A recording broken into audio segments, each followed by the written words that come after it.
চতুর্থ দিনের রাষ্ট্রীয় অধিবেশনে আপনাদের উপস্থিত আজকে সবাইকে আন্তরিক মোবারকবাদ জানাচ্ছি।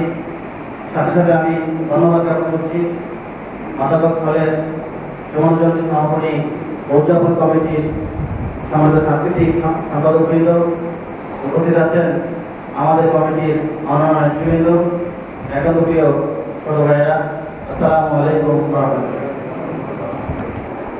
অক্সিজেন ছাড়া বাঁচতে পারে না, পানি ছাড়া বাঁচতে পারে না, তেমনই সংস্কৃতি ছাড়া মানুষ বাঁচতে পারে না।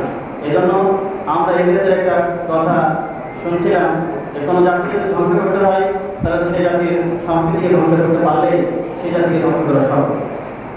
সম্মানিত সুধীমণ্ডলী, যে স্থিতি বিরোধী হয় আগামী সংগঠনের মর্যাদার জন্য এই লক্ষ্যেই মাদাবাগ হল আয়োজন করেছে আজকের সাংস্কৃতিক অনুষ্ঠান। আমি সাংস্কৃতিক অনুষ্ঠানের শুরুতেই আমি বলতে চাই, আজকে বাংলাদেশ সারা বিশ্বের মানচিত্রে একটি ছোট্ট দেশ হলেও সাংস্কৃতিক জগতে বাংলাদেশের অবস্থান একবারে নিচের দিকে নয়।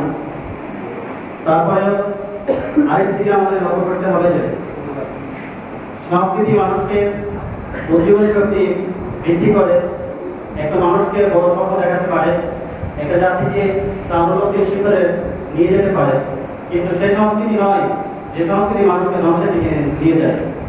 আপনারা অবশ্যই লক্ষ্য করেছেন আমাদের সমাজে যে সংস্কৃতি অব্যাহত আছে, এই সংস্কৃতি অনেকটাই মানুষকে ধ্বংসের দিকে নিয়ে যাচ্ছে। বিগত সকল ইতিহাসের সমাপনী ইতিহাসের রেকর্ডকে নতুনভাবে নতুন আরেকটি স্রোত তৈরি করেছে, যে স্রোত আজকে গোটা ক্যাম্পাস আলোকিত করেছে। আজকে আমাদের সকল গঠনমূলক কর্মসূচি এবং সকল প্রোগ্রামগুলি গোটা ক্যাম্পাস আলোকিত হয়।